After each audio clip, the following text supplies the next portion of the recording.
Hello, everybody. Thank you for joining us for another episode of SOS ID. My name is Donovan from Salt of the Streets. I am thrilled to present this episode to you guys this month. This is a family-first episode that is just between Colin and I. And if you're watching on the Patreon, you're going to get a little bit more, obviously, than you will on YouTube. So go there, sign up patreon.com/saltofthestreets. You can get the full uncut version of this episode. This episode hit pretty close to home, right? When Colin came in, we talked a little bit about his life, a lot about his life, the things that he has going on, the things that he's experiencing, some changes, some stuff like that that has caused him to decide to take a step away from the show. So in the future, you guys are going to see a lot more of me, a little bit less of Colin. You know, we'll get into more of these details in the show, as well as what has kind of helped him lead up to this decision. Obviously, it was a big decision. It's not something that we take lightly. And things will be different, but I think they will be very, very enjoyable just the same. We're going to keep hammering on these SOS IDs. I think this is a really important project that we're doing right now. I think that this means a lot to a lot of people. There's plenty that people can get from this.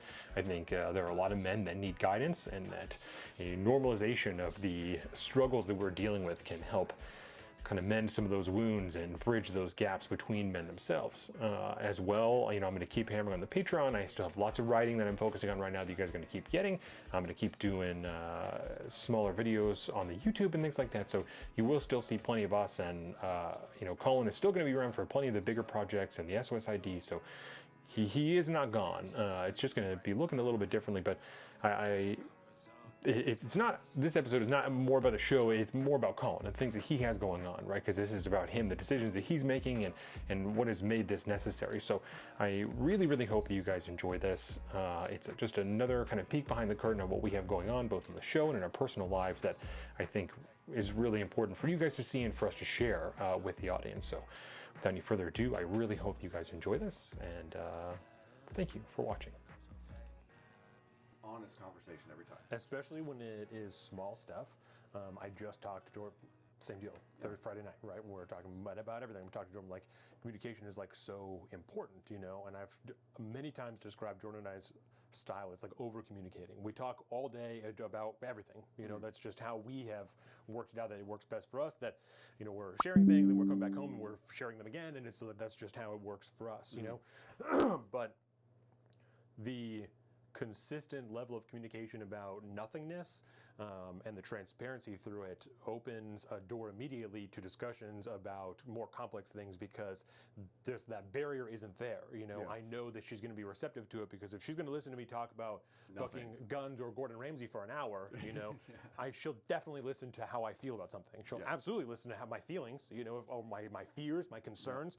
If she wants to hear about all the dumb stuff, why wouldn't she listen about this? And it's the same thing with her. If I'm going to listen about all these books and the fucking stars, the whatevers, you know, that like I can engage with, and I'm going to engage, and I'm going to like care about these things, she can share her fears with me, her concerns about everything else, because I'm receptive to all of the other stuff. And that, like, that's my biggest advice to anybody. It's just like, you talk all the time about everything, you know, and it doesn't need to be 24 hours a day like Jordan and I do, because it causes problems. I'm talking to her all the time. So I'm at work, I'm like fucking constantly on my phone, but that's how it works for us, you know. But for me, the concept of like consistent communication about everything, I feel rings true to other relationships, you know. Because I mean, it was a huge problem in my marriage. That was a huge issue, and it's, you know, once you kind of recognize stuff like that, you start to see it other places. You go, oh yeah, no, I do that there, I do that there. Right. Where it's like, and then that just causes fucking problems, because then, like you said, what if something comes up, you're like, oh, I don't want to bring this up because you know, I'm not trying to have that conversation with them. Like, they're going to think I'm fucking too emotional or whatever. They're not going to want to listen to that, because we don't talk in that kind of level, which you just should not be doing. Nobody should ever be afraid to honestly ask a question to somebody they care about. No. That's bad news. No. You know, I was talking to one of my friends the other day about it's normal to be like nervous, you know, especially if it's a big thing, if it's a whatever, you know, but there shouldn't, I don't know. I think that's very good. I try and hammer that even with like the kids, you know. That's like, if you've done a thing you know I'm not going to be pleased about, if you tell me that thing, I'll probably not get you in trouble. If you're going to lie to me about it and then I find out that you did the thing and you lied about it, I'm definitely going to fucking put you in a timeout. But if I know, I have an inkling that you fucked up, and if you just tell me like, yeah, I did this thing, okay, please don't do that. I'm going to give you a 1 or whatever, and let's move on with the day, you know. But if you try and lie about it, I will fucking immediately put you in a timeout. Yeah, that is an issue. Yep. One of my friends has a problem communicating with one of our other friends, unless we're like all together hanging out, and then things, obviously, libations are happening and all that. But so that lowers the threshold. But like during normal times when people are texting back and forth or trying to just, you know, some people just are bad texters or whatever it is, and they come off really cold, and then all of a sudden it's like, oh, is this person mad at me? And like, or you know, did I do something, or you know, and then it turns into like this vicious cycle of things, and then it turns into the bad thing. And it's like, at the end of the day, the way I thought about it was, if you have a good level of friendship with somebody, if your relationship is good, you should be able to just send a text like, hey, are you mad at me for something? Yeah. And the other person shouldn't get mad at you for asking if they're mad at you. You know, it's like, hey, are you mad at me? I was like, what the fuck? Why would I be mad at you? Yeah. You know, and then they get upset because I've seen that happen before. I'm like, I feel like I'm the type of guy, like if somebody is thinking they're like, I'm mad at them or I'm upset with them or I'm trying to avoid them or whatever it is, like, you should never be afraid to ask me, hey dude, is everything okay? Like I feel like you've been avoiding me, or I feel like you're upset with me, or something like that. Jacob did that years ago at this point. It was like during his single time, and we partied all the time because Jake was single, and it's right before we met Morgan, and so we partied so fucking hard all summer. And then there was like 2 weeks where like I was just like, dude, I want to hang out. Every time he'd ask me to do something, I'm like, nah, man, we're kicking it this weekend. I'm hanging out with the parents. We're doing this. We're doing that. And after 2 weeks, he was like, bro, did I do something? Are you upset with me? I was like, thank you for asking, but absolutely not. We've been going so hard. I'm not used to this lifestyle. I needed a couple weeks to chill, man. I was like, I just needed to calm down. Sorry, I'm silencing my phone. And so I'm trying to spread that to more of my friends, because it's just the benefits of honest, open communication is so, like, there's almost no downside other than just being too involved with other people's lives and possibly losing out on your own. Yeah. I feel like I obviously couldn't agree more about the honesty thing. Yeah. It's been a tenet of my life for a few years now. You know, not the whole time. Yeah. Probably maybe the whole time that we've known each other, but not like even the whole time that Jordan and I have been married. You know, I used to lie like in the beginning of our marriage, or like not our marriage, beginning of our relationship and stuff like that, about small things, and just so. I think what people don't, the disconnection for a lot of people is just because you don't lie doesn't mean you have to fucking say everything all the time. Yes. There is a lot of shit, just like on fucking Friday, there's a lot of shit that I don't say, but I don't lie. Like you don't have to be deceptive just because you aren't being totally transparent all of the time. Yeah. You just do, like, a filter still exists. That's still fucking real, you know? Yes. And just please apply that. It just doesn't, like, that's what I don't get about people is that, you don't have to say everything. You shouldn't say everything. That's a horrible fucking idea. There's so much shit that I don't say. Filter the thoughts. Because what's the fucking point? Yeah. Like, what is the point of just saying a thing that you know is not going to be received well, you know, or even has a better chance than not of not being received well? Why? Why do just that? Just to test the waters, you know? That's dumb. That's really stupid. It's good to have a few people in your life, you know, that you can say whatever to, and ideally they'll know you well enough to know, like, that was some off the wall shit, and they know they don't need to take it seriously, you know? That's like the cool thing, like, about a marriage like that is, like, say I test the waters with my wife, you know, because that's a safe thing to, like, she knows I don't fucking mean it. If I'm being mean, I'm not being an asshole. I'm not actually being fucking a dick, you know? That was a bad joke that I was willing to take the risk on, and it was not worth wasn't worth it at the time. But this was a safe environment to test this. And so You know, that's okay. Like, yeah, there's just, you don't have to say everything just because you're being honest, but it doesn't make your life easier to not be honest about things. Yes. It undoubtedly, unquestionably, uncomplicates your life to just be honest about shit. And if you you make that choice as an adult, like there might be a few months where it's rocky because you've lied about shit in the last couple weeks, and you have to clean that up now. But that's if that's the life that you're leading, then that's kind of your cross to bear on that turnaround, is that like you shouldn't have been lying about shit to begin with. So this is what you get now. Like it's better that you're honest, because in a year from now you won't have these issues anymore. Yeah. You know, the vast majority of your longtime lies will have been weeded out, and things and then will all have of a been. sudden, then you're like, okay, Yes. I'm free again. Yes. I'm free again. But it's unquestionably better to just be honest about shit. 100%.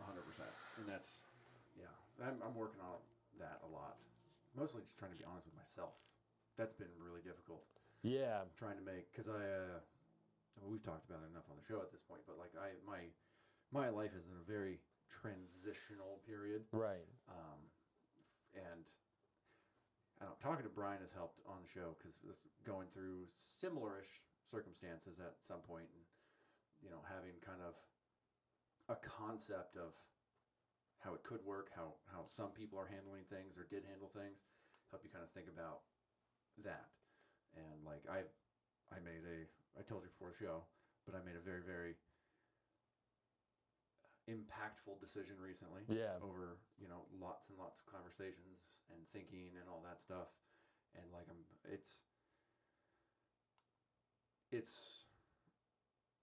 we'll see how things turn out, obviously, but it's one of those things where like I feel like I'm actively moving on in life, and I'm trying to find like stability. Yeah.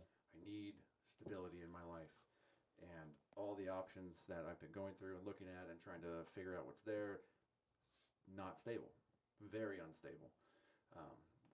And so I finally found something I think is going to be relatively stable for a good portion of time, and it feels really good to be like, okay, this is nice. I'm taking another step in like rebuilding my life, and it's very, very exciting, and I'm very, very nervous about it, but it's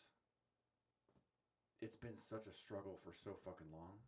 I mean, it seems like it's been that long. I don't even remember when the hell I moved out of my house and sold it. I think it was March-ish or something like that. So it's really not that long. Right. But it's felt like an eternity, because every single day I'm like waiting to be able to take the next step and figure out what the next step is, and not coming to terms with, I get an idea and I'm like, oh yeah, I think this is a good idea, or this will work. And then I realize that when I think about it enough, I'm lying to myself, because that is not going to be a good thing. Yeah. And we need to not have that as my priority. It shouldn't be the top thing that I'm planning on. It shouldn't be the main plan. That's not plan A. You had it in your head for a while now that it was, but you never really thought about it that much. And once you actually I started thinking about like the realities of what that's going to look like, and you start to go, okay, actually that's not what I want. And that's going to be bad for me at this point in my life. That's going to be an unstable situation that it'll just be where I'm at now. It's just a different venue. Like I actually need to move forward. And learning to recognize when you're lying to yourself is very difficult. So it's super easy maybe easier than lying to other people to lie to yourself, because there's like very little legwork involved. Yeah. It's like, oh yeah, no, I want to do that. Like, no, you fucking don't. Stop and think about this for a minute. You really don't. This is not something, you're not going to be happy with yourself if you do that. You like the idea of it, but yeah, so that's lying to other people, bad. Lying to yourself, also super bad. Yeah. And it's so much easier to do, because the consequences usually don't play themselves out for a while. Right. And then, I don't know. It's been uncomfortable trying to figure out how to do that. I feel like I've been doing it for a long time.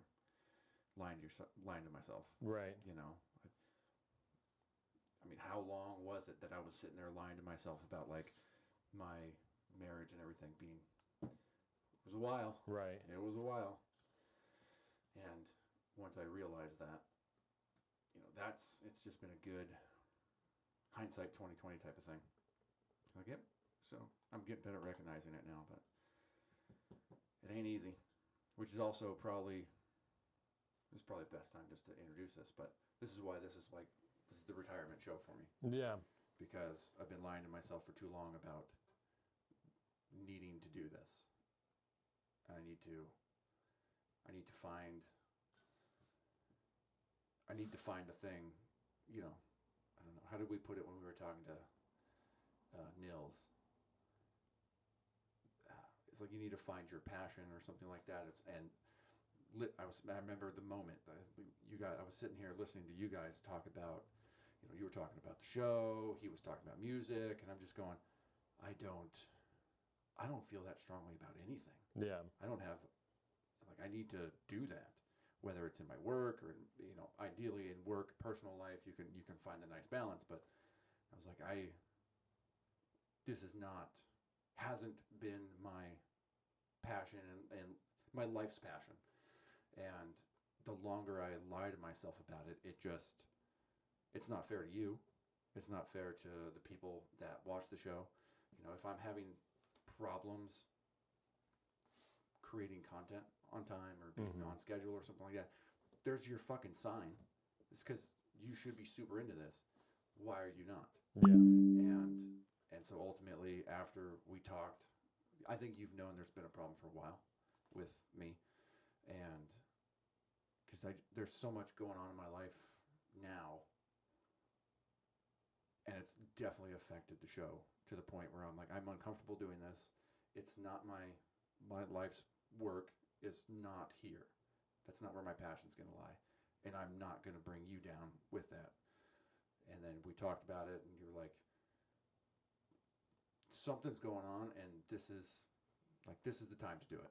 Well, I could tell. If you're going to do it. Yeah, I could tell. You know, we had like taken a break and stuff like that from doing the regular show, and so first I want to say like that's fair about the passion thing, right? Especially in this kind of like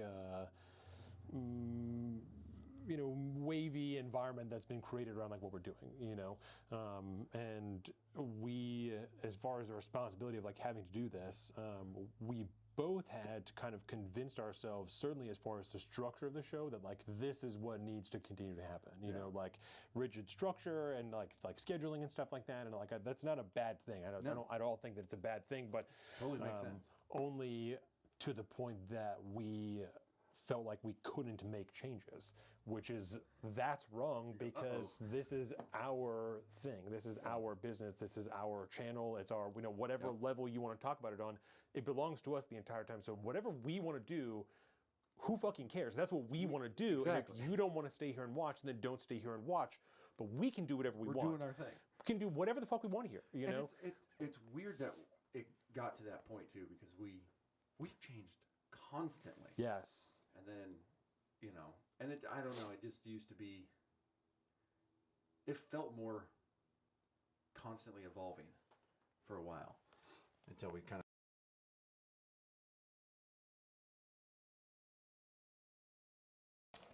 Cord management cable management is the worst thing. This on whole the planet. studio setup was pretty last minute, just so everybody knows. We're in the same studio. The way that everything is organized was very last minute. We moved a lot of shit. Yep.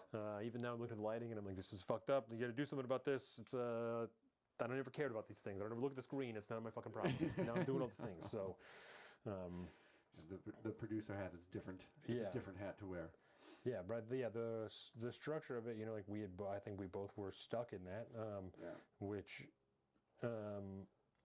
my view on podcasting in general has like shifted a lot, especially since we've taken our break. You know, I don't know. It's gotten me to the point where I have a hard time listening to any podcast anymore. Yeah, because like I know what you got. I'm not into that. Yeah, that's because I still haven't listened to another, but I have a feeling like the first podcast I listened to again will probably be like Rogan. Yeah, because that is the most authentic that I can find. And I think. talked about this in the last video that I made. I don't know whether you watched it. It's totally okay if you didn't. We haven't even been on YouTube, so. I have not been on YouTube. But no, I talked about Except for that one comedy special. kind of my view on podcasting, and I am personally of the mindset that the generalized industry of podcasting is on the way out, right? That I think the only podcasts that are going to continue to be successful are the ones that are huge, right? That are those have the biggest following. They just have the machine Yeah, running. and like special interest podcasts, very specifically focused podcasts, right?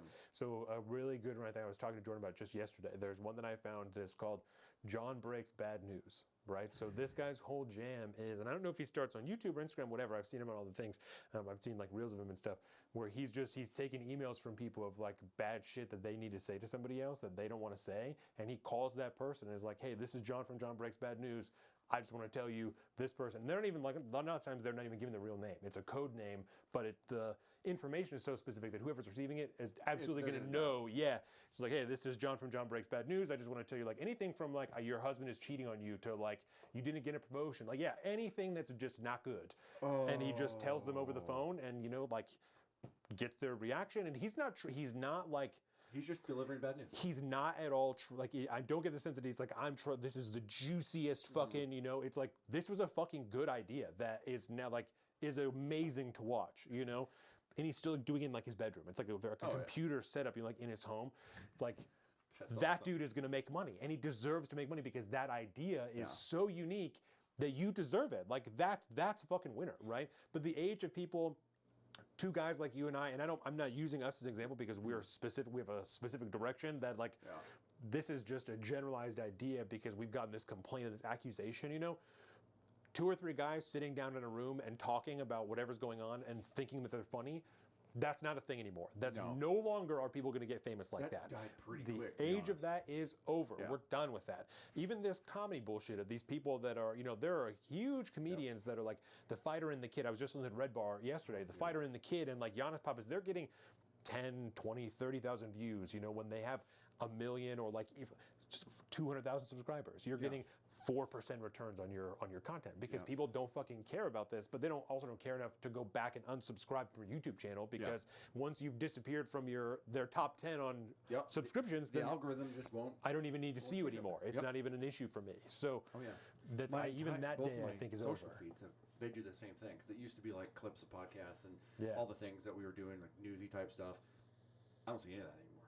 I don't see any of it anymore because I just when I go back on YouTube. I'll be interested to see what's really on there. What's like my suggestions. And, fucking breaking points. Fuck off. The days of it are over. But and I think really, what it really was the minute, like, how would I put this? Like, we'll just say cable. When cable died, streaming service became a thing, right? And then they kind of all got too corporatized and too networked, and then now they're having fucking issues.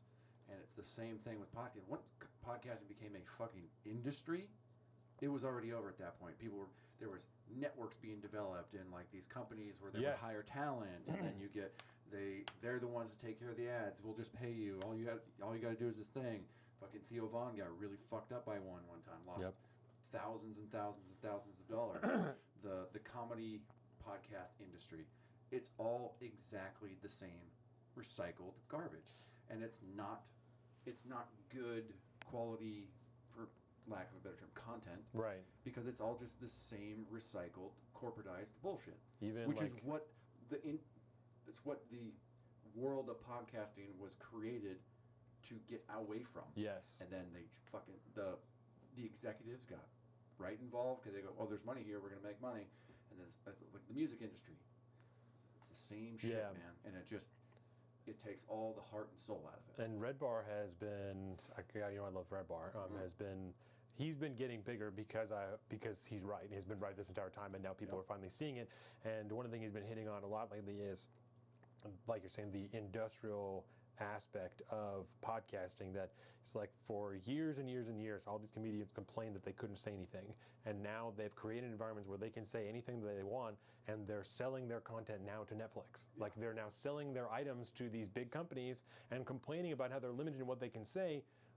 then why are you selling? Why are you selling out? That's exactly what you're doing now. Is you're selling out. You're creating your own environment where you can say whatever you want, but still riding off this cancel culture thing. When like you own the industry, no one can actually cancel you now, but you're still talking about it. You're still talking about how at any moment it's too dangerous. You could be canceled. You could whatever, right?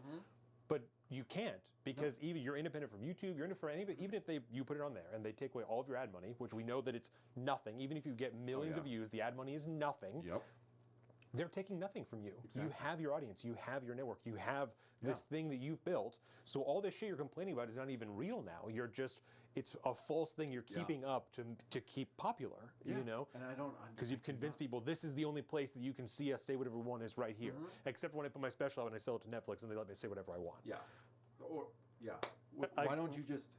Because there's a lot of them that just...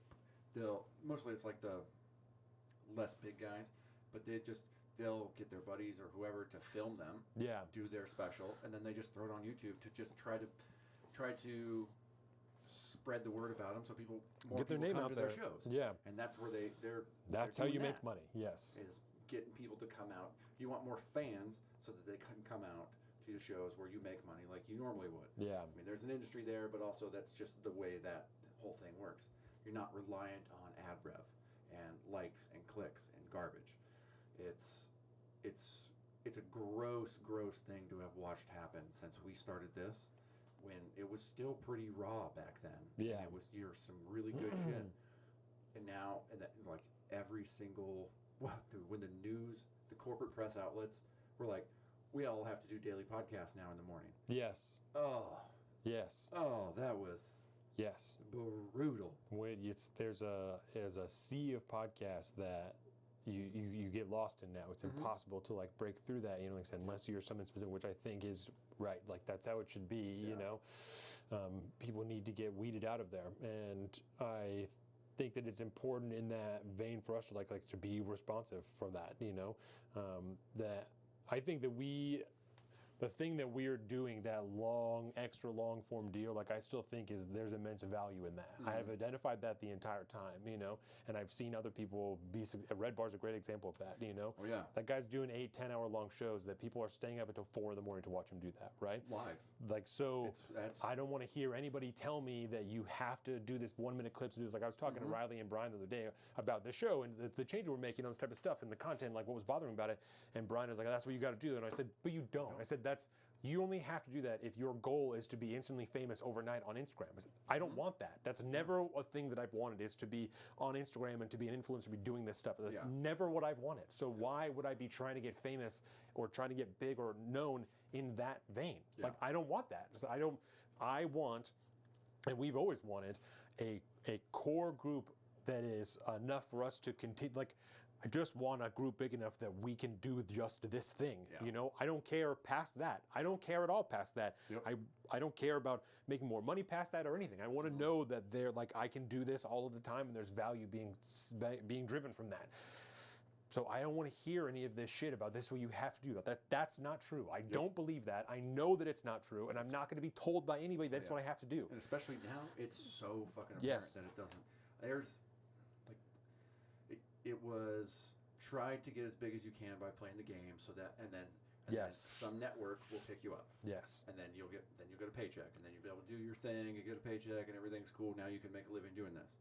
That's from the day we started. Essentially, we were like, well, really, all we need is X amount of people to give us like $5 a month, and then we hit that amount, and then that if more come, awesome. But like it'll allow us to be able to do what we want to do, whenever we want to do it, how we want to do it, because we know like the OGs are there. You know, the foundational audience will not go anywhere. It's the TESD style. And the days of that for us are not gone, I think.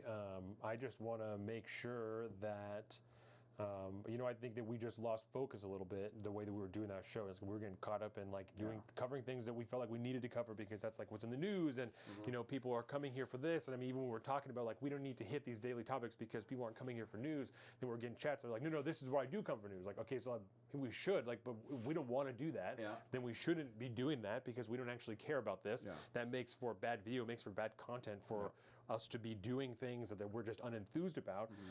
But I know that we can stream for 8 hours and it's a good show the whole time. Yeah. So that area of our skill, like that's not wasted, that's not gone. But I want to make sure that if we're doing that, it is focused and that it's in the right direction and that we're making that video, that thing, the best that it could possibly be.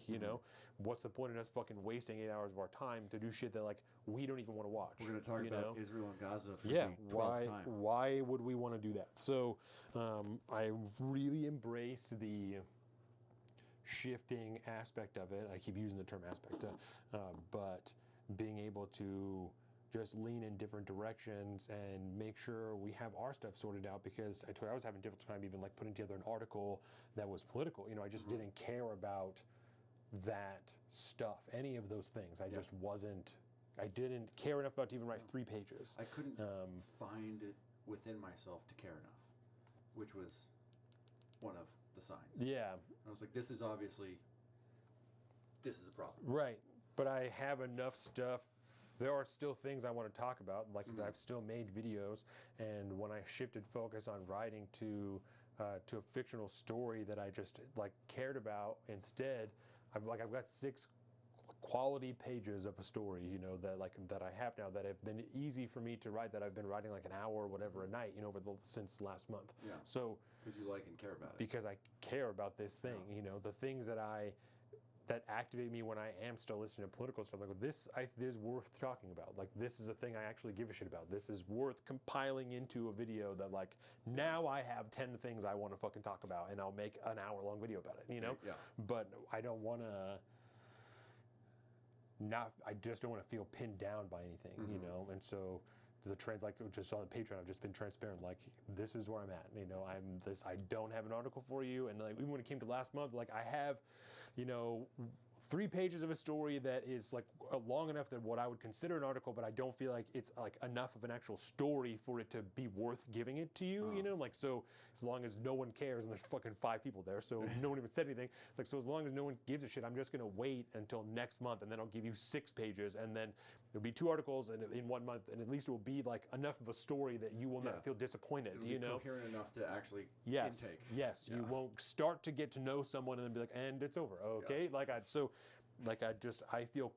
I appreciate that level of autonomy in what we're doing. That the people who are sticking around because they appreciate our skills and what we're still able to produce and like what we want to fuck with, and so and I think that gets back to what we had envisioned originally of like, you guys are here because you fuck with us, and this is what we're doing, so I still have lots of good ideas, and that I'm working out slowly. Again, keeping them close to the chest because I don't want to get ahead of myself. I don't want to announce something and then have people asking about it or like anything like that, but it's very healthy. Yeah, just feel confident that I am not you, but also anybody listening, that I am still making progress. There are things in the background that are in the works. There is stuff going on here that you just maybe are not seeing. I'm obviously not fucking around social media or anything like that.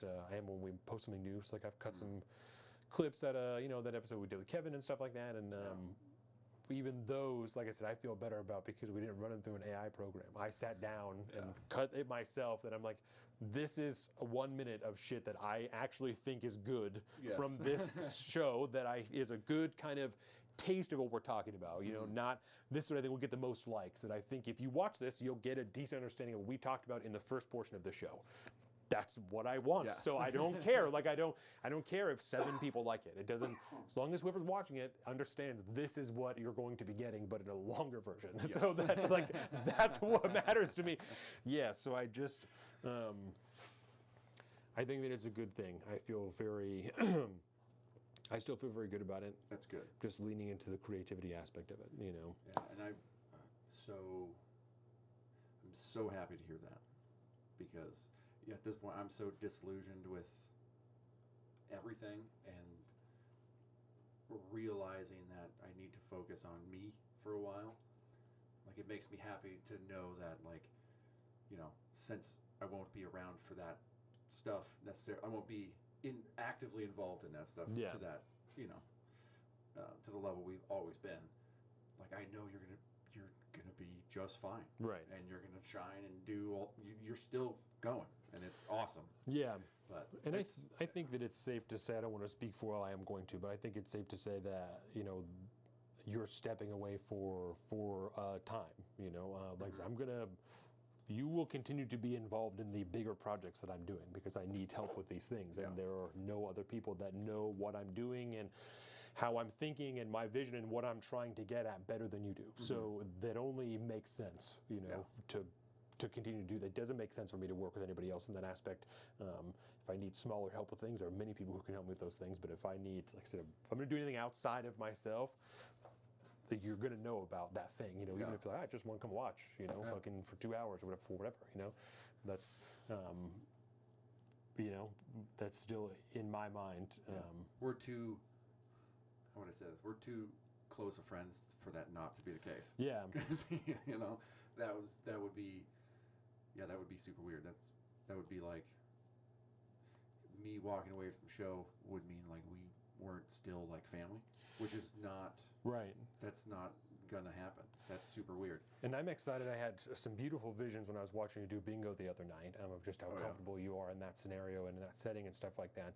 That was a really fun night, by the way. It was a great night, and I very, very much look forward to, because Brian is still pressing me about a live show and stuff, and I very much look forward to doing that and having you there with me in whatever capacity, even if you're like I'm an audience plant. No, still on stage with me, but like even if you're not written into what we're doing, to be there with me to like help MC me through the whole thing, and I'm like that's your stage presence, and you've been doing this for so long that like you on mic, you're still very charismatic, you're still like, and that's such a good, especially with all those people, you were doing so good, that made me so happy. Because it's one thing if like my other friends tell me, oh, that was a great show, you did a good job this time, it was really, really good. It's like I always get lots of compliments after a bingo night, right? But like they don't know me like you know me, which like and for you to be like, dude, I was like, oh my god. Yeah, you were doing really good. Because all the years behind the microphone at this point. Yeah. It turns out like it's really fucking paid off. Like I would have never thought in a million years I would be comfortable getting up and essentially on a stage in front of a ton of strangers and just having fun for 2 hours and not being afraid of what was going to happen. Like it's so nice to be able to like, oh, I can do this now. This is a skill that I have that I don't suck at, and people actually can enjoy my presence, and it's really fun to do that. But I didn't really feel that until last week when you guys came, because like when it comes to that kind of thing, your opinion is going to be honest, and it's very, very, it comes with a lot of weight. Yeah. There's a lot of weight behind it. I trust your opinion on that, and you're not gonna sugarcoat it like, yeah, I don't know if this is like your thing, man. No, and I even now I'm still thinking creatively. Obviously I'm listening to you, but I'm still thinking very creatively. And when we first started talking about doing a live show, I had more of like a kind of scripted out thing in mind, and I still like, this is kind of still what makes me think of that. And I think that you like would be such a wonderful bridge for me to like delivering that to an audience and to like have you on stage so that you're like, fucking what he means is, like there's a lot of words, and that's where someone has a question, like what they're trying to ask is, because there's just not, it's not like I can't talk to people. I am very comfortable with people, but I could be a pretty good filter for you, though. And you also know that when I'm presenting an idea, like, listen, fuckhead, this is the thing, and I know I'm right on this. So you just get on board, and we'll all be happier together. And that would be It's not a translator. I can be a translator for you sometimes. Yeah, which is phenomenal. But yeah, like the thought of more or less emceeing. Yeah, that for you would be. I'm like, I can definitely do that. Yeah, I'm always available for witty banter, obviously. Not that I'm that good at it, but I can have fun with crowds. You did really good. Crowd work is could be very unforgiving. It could be very rewarding. Yeah. Man, because I don't know, I haven't been doing this that long, the live bingo thing, and it sounds so fucking, like, trying to convince somebody, like, no, you should come down. Bingo night's a fucking jam, dude. Yeah. Like, we have a really good time. It was a packed house when we were there. Oh, it yeah, was. like there was full. The only open table was the one that we sat at with Jake Oh, and yeah. Morgan. So, Oh, yeah. And there wasn't, like, the core group wasn't even out in force that day. There was like a couple of them, and that was it. But, like, that was just, like, I have a certain level of, it's not even me, the brewery has a certain level of following that comes to bingo every night anyways, or every Tuesday. But, like, you guys were, like, my super tight people that were there. Like, it was a beautiful fucking day out, and most of the homies were out riding, you know? And that was, like, homie Matt was there for a little while. yeah. But he usually hangs out for the beginning and then leaves. But and then there's a couple guys that'll come in later just because that's their normal jam. They stop in, have 2 beers after work, and then, leave. But yeah, it was like a packed house. Some of the usual crowd, but a lot of just regular people. I didn't have a full-on friendly audience, we'll say. And because there's been times where, like, I bomb. Yeah. Some nights They're just It's not like, receptive. They're just not. It's a cold audience, man. They're all playing, and some of them are participating. But when it comes to, like, the crowd work aspect of things, to get people more involved, and then you have inside jokes with people, and it's like a weird thing. And then when I take breaks too, I go over and I just visit with everybody. Yeah. Just try to be friendly, and that really gets more people on board. And then they also come back next week too. Yeah. Which is really fun. And it's really, we've done a few different, like, trivia nights and stuff like that. Some of those hosts are kind of creepy. You know, they're not like, they're just not the most charismatic people. You just don't necessarily want to, because they do the same thing. They'll come around and talk to people. Yeah. And sometimes you're like, I would really like if you went away right now. This is really fucking weird and awkward. Just go, please ask the questions. And Yeah. play the songs. And you're just not of that. You're just a good people person. You're very good at, like, just bullshitting with people in, like, a comfortable, light way that is easy for them to, I think in my mind, you've always been that way, but I'm sure you got even better at it when you were working at the surveying place and just working with so many different clients and stuff like that. Just all the bullshit that you had to, the smoozing, the Having fucking... to build relationships from... Yes, the rapport. Yes. Yeah. And that's, you got to get people on your side, and you have to be, dare I say, charismatic. Yeah. You have to be. And I don't think I would have never been comfortable doing that if we hadn't started the show at when we did, I was always an introvert. I would go up on stage to try to, you have to do some public speaking. There's sometimes in your life it is required that you have to be put in a very uncomfortable position to go speak publicly in front of people that you don't know. And I just remember every time I would do that, like, my hands would shake. I'd get real bad stage fright. Right. Giving fucking Jake's best man speech at their wedding, I was still not comfortable with that. But by the time I went over to Papa Neil's wedding and gave my best man speech there, I was so comfortable. And I had the crowd on my side. Like, I got them in me. We had a good time. We had a bunch of laughs. I didn't even write a speech. I just had bullet points and just went from there. And so I have this awesome skill that I continue to work on all the time, but it only came from doing the show. That's what I put my money on that every single time. And that's always going to be a part of me, which is, I like it. Yeah. Yeah. It's like at one time we got tattoos. Yeah. Remember that? Yes. And I can, even if, like, my relationship to the show gets more distant over time, depending on, how everything evolves, and, nobody knows what the future has entailed for us. But, like, I will always be able to, like, look at my arm with pride because I gained so much while I was actively doing this thing with you. Yeah. It's a very, very good deal for me. So I told you I had that conversation with Jordan's dad, Yes. and he, like, asked for the show, and you just could tell that, like, the immediate reaction is like, so you're giving up. And it's like, that's not even a little bit of what's going on, And actually, like, Joseph messaged me, and, like, I know that he wasn't being shitty about it, but just was, like, the tone of, like, the weekend, Mm-hmm. Like, we're not giving up because we're not doing that same thing, and it's not a failure because we didn't like make a shit of money off this. Like I'm not at all looking at it that way. It doesn't feel that way to me. I don't think that's an accurate assessment of the situation. You know? Yeah. It's like when I told you the other night. The way I phrased it was like, I think I need to close this chapter in my life. It's not, I'm not quitting the show. I have to move on with my life. You know, I have to step away from this.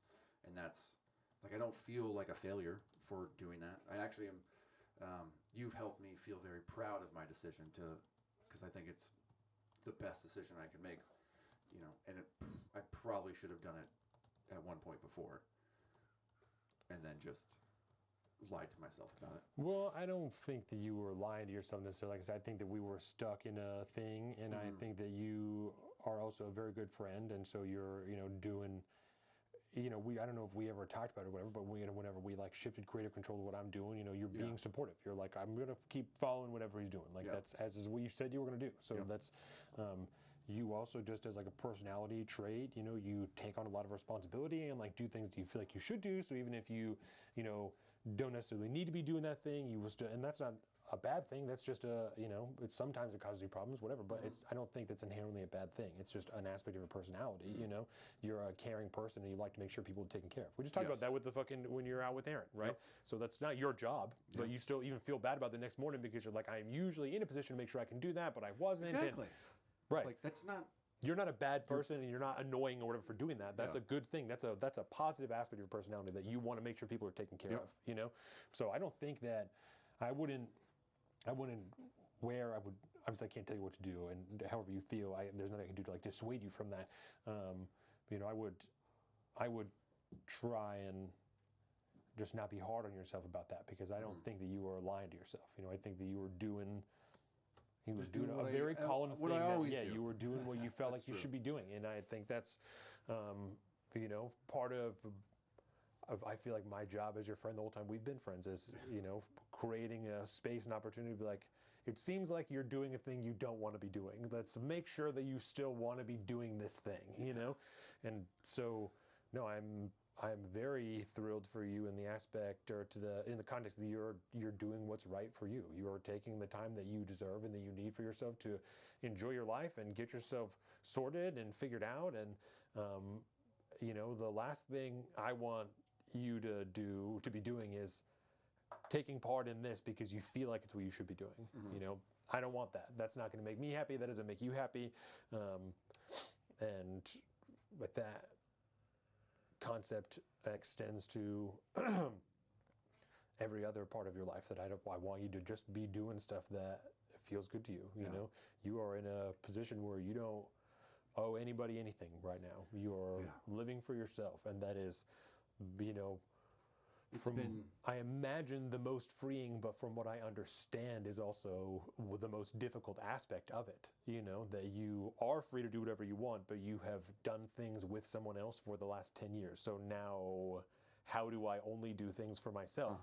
And that's what I've heard from, there are many people I know that ask about you consistently, and most of them are divorced at one point in time. I was just talking to Leif yesterday, and that's what he was saying. He's like, the most difficult part for me is just like that restarting of, okay, now I'm by myself and not like I'm alone, but now I'm doing things just for myself. And what do I want to do? You know, what do I actually want to do? Just me. What do I want? Not influenced by somebody else or what they're going to think or their perception of your actions, like you're saying, or anything. What do I, just me, want to do? Because that's all that matters, is just what I want. And when you've changed, done the man thing we talked about, adjusted your entire life to consider somebody else, you do what you did immediately and find someone to fill that role, because now I need someone else that I can care about, which is totally fucking normal and valid. But then you arrive at a point, you're like, okay, nope. I should be doing this. I do have to do just what I want, because I'm not married to this person, even if I fall in love with them. I'm not married to them, so I can't legally do you know what I'm saying? Yes, that's not a thing. So I think all of that is totally normal, especially the more I talk to people about it. It's like very, totally reasonable. You know, it's my buddy Matt, because he's also, that's how we first connected, was like talking about the divorce stuff. Yeah. Because he was my divorce buddy until, before I even knew his name. He was just, it's divorce buddy. I run into him over at Echoes. And he always, there's phases. You go through phases. Everybody's phases are slightly different, but the steps you take to like get back your full independence and stability again, they're essentially the same, like the big steps. And I'm like, nah, man, I'm not going through phases. Like I know what I got this going. I'm like, I'm in a good spot. I just have to take care of this. I got to take care of that. You know, and then like you'll kind of reach the end of a phase. And he's like, told you you're going through fucking phases, bud. Right. And I'm like, yeah, you're fucking right. And yeah, that's a very. He's also helped me understand that like this is a good deal for you. Like you're figuring out what you want. Yeah. And trying to be like, what kind of life do you want to live? Like, not reliant on anyone else. Like, just do what you want to do. You go, oh, I don't fucking know what I want to do. Right. You got to go figure it out, and it's been fun. It's stressful, especially if you're somebody like me who can just dwell too much and on stuff. And you know, when we're at work, it's one thing if you're trying to like gain something to talk about for the show or something like that. You're occupied, you're busy.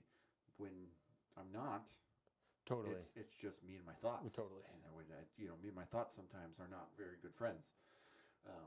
And you know, like I can go into work one day being in a really good mood, and the next thing you know, I'm thinking about something, and I dwell on that all fucking day, and then by the end of the day, I am like not in a good place. Yeah. Like nothing happened in my day that negatively affected me, other than me thinking about this thing, overthinking about this thing. But I, you know, thankfully, part of building this giant ass friends group that we have, it's let me experience a ton of new things, different things, trying different stuff. You know, we have all these, you know, the group's too big. We literally could probably, actually we did on, we had 3 shared birthdays on one day in the first week of June. And everybody came out, and there was, I showed you the picture of how many fucking people there were. Yeah. The entire brewery, damn near, was just us. Almost. Yeah. And then there's some people outside that they didn't belong, because they just weren't, we ran that place that just day. Fucking plebes. Yeah, just commoners. But yeah, like I got introduced to mountain biking, and then I instantly fell in love with that. You know, and there's lots of little things, like reading different things, listening to different types of music. I fucking did mushrooms for the first time, and you know, that was a very interesting experience. And you know, just hanging out with different people, trying different things. I'm going to that fucking rave in August. I don't know, it's a chain smoker show. It'll be rave-y, but it's rave light. I was told that this is a great introduction to what that is, and okay, you go there, you check it out, and then if you like it, then there's other things to do. But and you can run into Carolina at some type of random fucking EDM festival, because you know it's not that you shouldn't do it, you absolutely should. If that's what I like doing, but fucking it will happen. My brain works. Well, I don't know. That's how the world works. That's just how the world works. If you start going to EDM shit, you're gonna run into her. Exactly. But that's gonna be the most perfect fucking test of like, oh, you wanted to do this stuff for so long and I didn't want to do it at all. And now that I'm free and can be my own person, I actually do fucking love this shit. But you were such a weight and such a fucking burden on my life because you couldn't allow me to be free that I couldn't even realize that I love this. We could have shared this together, but you were fucking such a piece of shit that now you have to do it by yourself, and I'm here with another person, a whole group of fucking people, and we're happy together, and we're tripping on mushrooms, and I don't even want to fucking see you. That's going to be a beautiful movie-like moment. Well, that we can at least invent if it never happens. And, but yeah, right. Oh my God. We'll film it. We'll find someone to play her. It'll be great. I have a production company now. That's all I do. It's just a production company now. It's just an outlet for creativity. I don't know what else to call it. It's a production company. It's a production company. That's what we all wanted in the end, was a production company. Exactly. So I've just achieved my goal even sooner and just didn't even know it. Yeah. So dude, that's so funny. Just had to spend a lot of money to get there. I've gotten to this point in like the divorce process that I used to be very spiteful and hateful, and you know, and we've had enough conversations at this point that like I don't have a bad thing to say about Carolina. Right. I don't, because we just were different people. Different, you know, the spiel, and like I don't have a bad word to say about her. Right. Which is incredibly healthy for me, I think, because you hold on to that resentment and it's real bad for you. Yeah. And it's been a really nice thing. There was, there's, I don't know, there's only probably about one real actual like common friend that we both have. And I never talk about her with, Right. When, her name's Megan.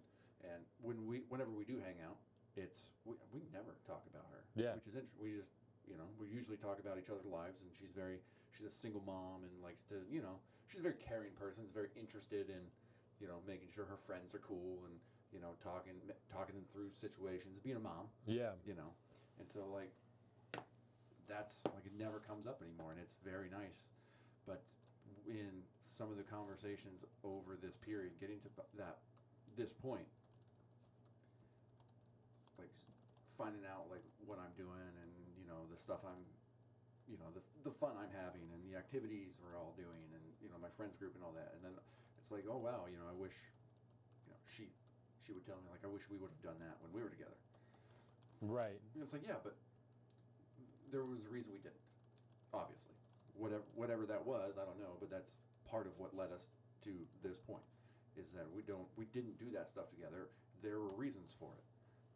Don't know necessarily what they were, but we were just two different people. And right. We didn't, for whatever reason, you didn't do it when we definitely could have done it. And so I don't want to think about that because it doesn't matter. Right. And that's just a sign to tell you like, this is what makes this, like, me feel so good about this. Yeah. It's like, no, there's reasons we didn't. So that I hope you're not getting jealous about that, but also I don't care if you are, because it's not. I don't care about that aspect of my life anymore. And that's my old life.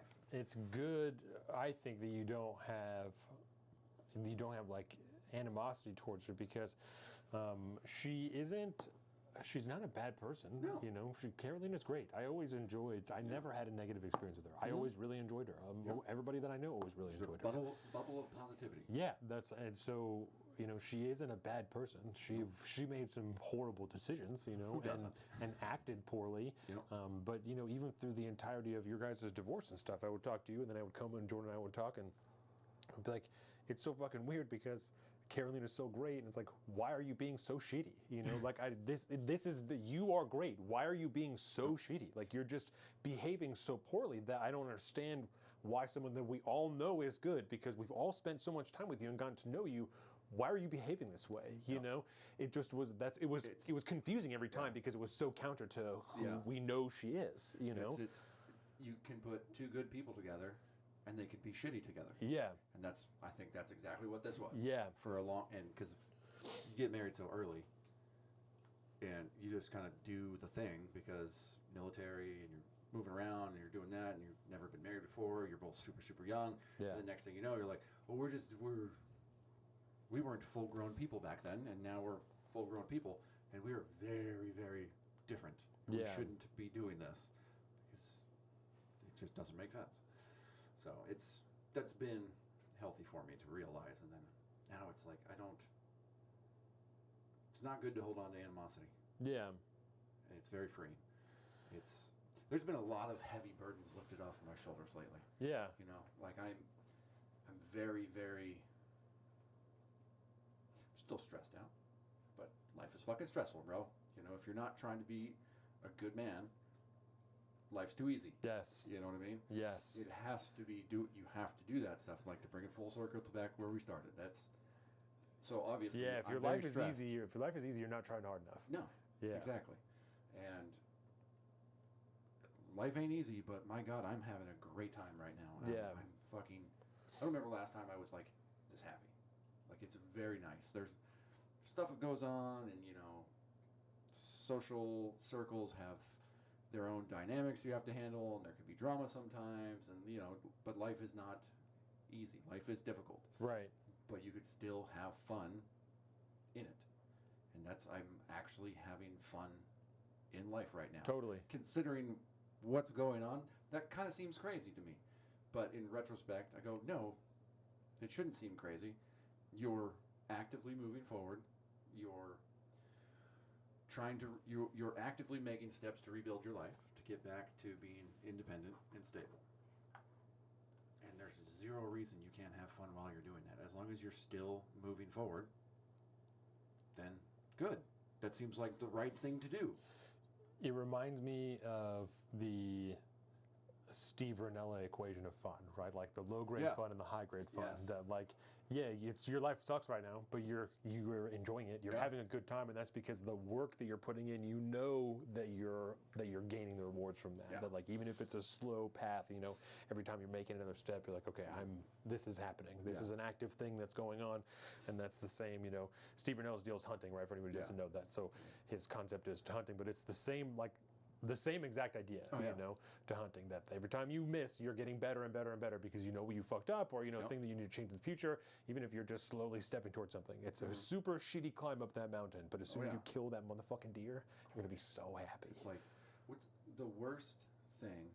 I mean, people have this saying about pretty much everything they do. Like, the worst day out in the woods is still better than your best day at the office. Yeah, you know what I mean. Same about like it's fishing like, and stuff okay, like so that I went too, on this hunting trip and I didn't see a single fucking animal. But you know what I did do? Spent 7 days out in the woods, hiking around, enjoying nature, fucking destroying my legs and everything. I got a great workout, and then you come back from that, and you got skunked, but God, that was a good time. You got generally tougher. Yeah. You know, you did it. Yeah, you did a hard thing for 7 days, and then the next time you come across something hard, like, oh, I did this other thing before, so I know I can do this. Like this, that sucked, but this will suck less because that was worse. So, I think it's also helped because I started to do things that I can actively get better at if I practice and try and do more of them, and that puts you right in the same mindset of growth and moving forward. And so, because I remember the first time we had Brian in here a few months ago for his first ID, I felt so fucking stuck at I am stuck at the worst point in my entire life, and I don't see how the fuck I'm getting out of it. And then next thing you know, like, I started to play a lot of golf.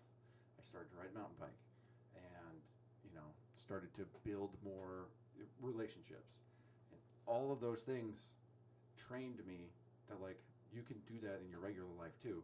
You're actively doing it now because you're out there trying to get better at things. I've had the greatest year of like golf my entire life because I continue to get out there and I'm working on it. I'm getting better at it. Mountain bike, same thing.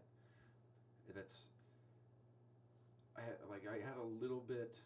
I don't know. I felt really good the first time I did it. Like I was like, oh, I don't suck at this. This is nice.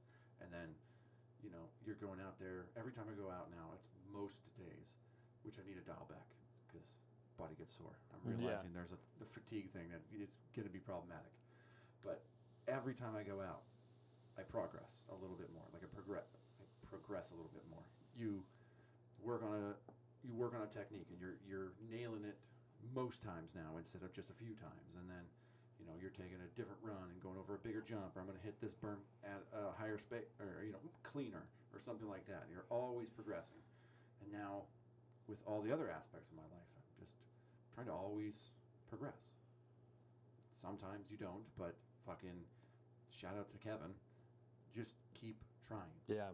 Just keep trying every day, and it's the fucking triangle works, bro. Fucking Kevin, right? It works. You just keep doing it. Just keep trying. Yeah. You know, you're not gonna make it every time. Most times you're gonna fail in some kind of capacity, but every time you take a half a step forward, that's actually a win. Right. And then so it's, I don't know. This show in particular has been very, very healthy for me, I think. You know, our little family episodes are great, talking to other people about their stuff. Yeah, and we're going to keep doing these now. You know that I have a better idea of stuff, I'm just going to start getting more stuff scheduled. And so, you know, you'll be, I'll keep you. I'll be a regular guest. Yeah, and I'll keep you in the loop for when I do them so that if you still want to come over here and do those episodes, you know, you're more than welcome. The door's still open. I'll just keep you, like I said, when I get one scheduled, I'll just tell you when it is, and if you can make it and you want to come, then we'll, you know, it'll be you and I talking to somebody else, and if not, then I'll talk to them. But yeah, we'll keep having you in here too. Keep checking in on you, making sure that you're fucking still moving forward. Yep, yeah, still doing shit. So, yep, no lack of it. Yeah, no, I think it'll be good. Like I said, there's still going to be lots of stuff cooking out of here. So. Oh yeah, she's a production company. That's right. It's a whole fucking production company now. Oh, that's good. Now there's not 2 people to hide money behind. Larry's going to make me start an LLC or something. It's going to make me get a business license. Yeah. I got to turn in my badge and my gun. Yeah, I know. He's going to have to he's going to do something. I think this is a very ceremonial thing we should do. This is my badge and gun. That's really funny. I was like, ooh, I need that. That'll work real good. It's his debit card to our outdoor bank account. That's really funny. Yeah. Now that it's only me, I'll have to do something about that. But Indeed. I told him about it last time. I was like, yeah, it's like Patreon wants information from me. He was like, what do you mean? It's like, well, I took money out and now they're making me file tax form. And he was like, oh, it's like, I know. It's like, I fucked up. I was like, I fucked up. It's like, I know I did. I fucked up. He's like, that's all right. We have a great idea. We're going to tap into the Patreon money. And actually, we got enough in there. We can invest something into the show. I bought a printer. Yep. I have to buy a camera now.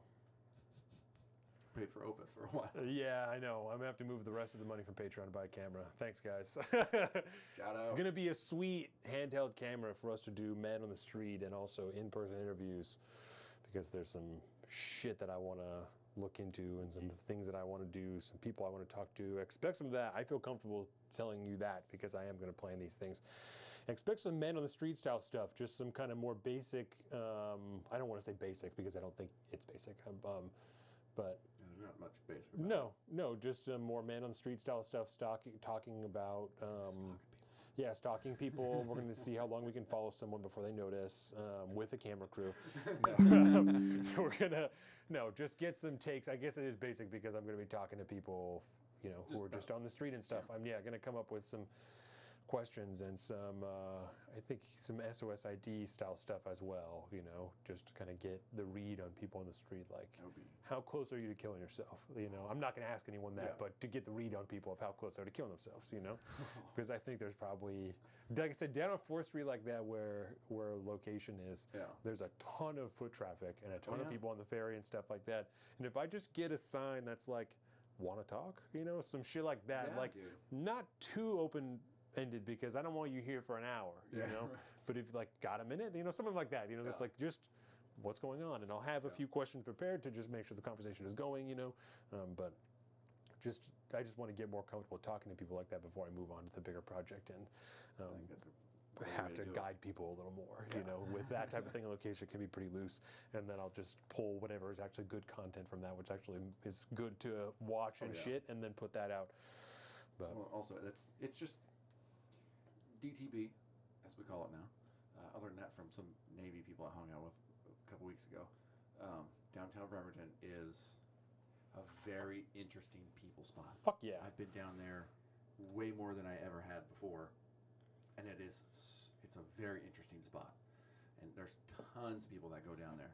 Went to the night market again this month. How was it? It's, it's soaps and candles, some good food vendors, the world's smallest beer garden. It's probably just slightly bigger than the studio, which is very strange when you think about it. And there's 0 places to sit. Because it's on the street? Yeah, it's just like this little corner. Right. Like where you come down the stairs or whatever to the waterfront. Yeah. It's kind of like right where those public restrooms are. And it's just this tiny little fenced off area. Oh, right, okay, yes. That they will serve some beers in. They have usually like standing 2 tables. There's 1 standing table with no chairs, and then there are, I think, 3 tables with like 3 or 4 chairs on them. And for the amount of people that are down there, that's not it enough. Doesn't work. No, it does not work. The first time I went, it was like shoulder to shoulder, people standing. This time, there wasn't that many people there, which was interesting. I was kind of surprised, but still, no place to sit down. When everything down there is going to draw people, it's just a people place now. It's where the people are. We know this. So there was live music this time. There's a dude up there that was rapping. That's pretty cool. It was like some cool hip hoppy stuff. I've seen some more comedy stuff. I don't remember where we were yesterday, but they had some comedy flyers for a comedy thing. I would be interested in just checking it out, just seeing what the local comedy scene looks like. How good are these people? I've dived head first into the live music scene. Yeah. In the county, mostly because one of our good friends is a musician, incredibly talented musician, and has a band that he's been in for 20 years. And so, Brian knows Hippie and the Squids, which was wild. Right. Why does Brian know that? That was super weird. That like I remember we had that moment. It was hilarious. But so we like follow him a decent amount. We're kind of usually as far as I will go is to like Brother Don's because it's easy to get to. It's quick. You know, it's not too deep into Bremerton, so Right. like I'm not hanging out super late. Right off the highway. Doing the band and stuff like that. But you know, plays a lot like Tracington. Yeah. All the time. The Minette. You know, all the local a couple of the local breweries, the casinos the band plays at. I mean, so we do that, but then all of a sudden, like I realize, there's live music happening all over the place. All over the place. Yeah, There's all a fucking over the really place. awesome like jazz wine bar down in downtown Kingston. Yeah. That place is fucking awesome. If you feel like having like a nice classy night, have a bottle of wine with a couple friends or something like that, they have amazing musicians come through there. It's all jazzy. There was music at the boat shed when we went there for dinner on like a Tuesday or Wednesday or whatever. Yeah. And you kind of learn the days where there's live Right. music and like, oh, what's going on tonight? Oh, I don't know. Like, oh well, they've got live music playing over at the Hood Canal Brewery Right. from like 6 to 8 tonight or whatever. Like, oh, let's go have a beer there and listen to what's going on. And it's open mic nights are really fun. It's all musicians basically. Right. But yeah, we have a good one at Echoes on Monday. There's one at Downpour in Kingston on Thursdays. It's awesome, and there's some crazy ass talented people that they just come in. They just do. Most of them are like in a retired situation, or there's this kid that comes in to Echoes pretty much every open mic night now. He's a DJ and makes these awesome like EDM songs, and he's got a cochlear implant, so like he used to be deaf, but now he's like super into music, and it's cool. He's like a young kid, gets up there and kills it, and it's super fun. And then there's like a dude who does like a one-man band kind of act, which So he's really feeling the fucking beat, that deaf kid, huh? That's pretty interesting. well, he can hear now because he has the I know, implant, but yeah, he also, however long he didn't, right? Yeah. Which maybe he got it when he was a baby or whatever, but that's Still. always like people who are deaf, like I still fuck with music, just it has to be bass heavy so I can still feel it and shit. I still fuck with it, like I can still enjoy it. Just vibration. Yeah, exactly. Yeah, and so like it's really cool. There's a lot of really fun stuff to do if you learn that there is. Yeah. I lived here most of my life. I didn't know any of that shit happened. The entire time, ever since we moved back from the East Coast, I didn't know any of this actually happened until I just put myself out there and started to explore. I know. I gotta really give Brian his props that like he's been right about the community focus this whole time. Obviously there are bigger stories to be told and the things to be discussed, but there's just a lot of shit going on around here that deserves to be looked at. And so I'm excited about doing that. Kind of handle some smaller stuff, and there's like some really heavy shit that I want to look at.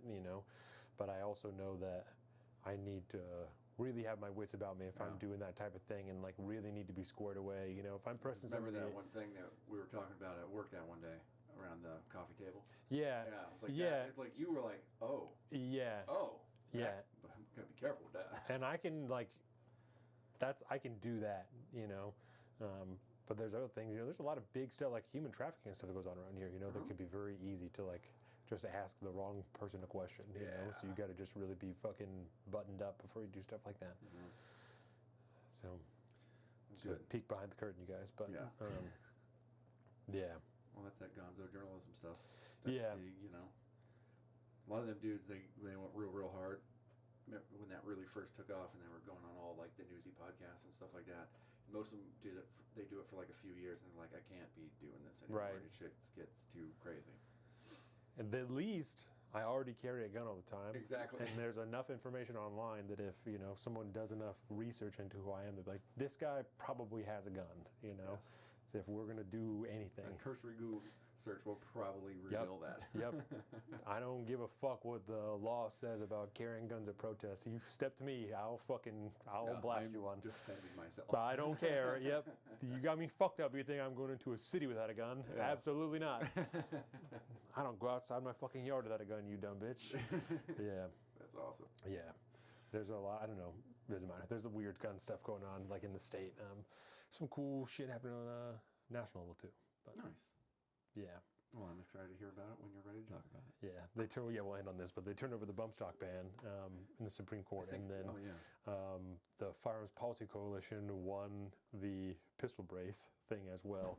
So I think Chad said something about that on Instagram. How dumb would you feel if you fucking registered your gun just for 2 years later, then to be like, oh, sorry, we were assholes and you actually didn't have to do that, and we couldn't make you do that to begin with. But now we know. Now we know you have it. Thank you. Yeah, you fucking idiot, dude. What a moron. What a whole group of morons. I love every second of that. Well, if you weren't listening to the show, you didn't get the advice to just put a fucking stock on it, then there you go. Look at you now. Look at you now. You fools. But no, yeah, you'll see lots of, obviously I'll be here. I'll be keep making stuff. You're going to see still a lot of Colin, I think, especially in this studio. You'll still see a lot of Colin. And because I just don't, you enjoy this show enough. I just don't foresee you missing a lot of IDs if you know that they're happening. So, you know. Who's coming on? Yeah. I'm free for a few hours. I'm yeah. roll out. No, I'm already, I want to, Elijah, Micaiah, there's a few people I have on a short list already that I'm like, let's get you guys fucking scheduled out and just get them done up, you know? So it'll be really good. Yeah, so you guys will see lots of us. We still be seeing some new things, some different things. See a little bit of some Bremerton, you know, some stuff. Obviously, we're from a location, there'll be a lot of skateboarding B-roll involved in the video that I make, so it'll be excellent. Oh, so, that's good. Yeah, unless you have anything else that you want to say. No, I would just like to say thank you to everybody that's been around and supported, you know, both of us through this thing, and I feel there's a lot of mixed emotions about this, but yeah, I'm still going to be around. You'll see me when you see me, but you'll see me again, I'm sure. Yeah.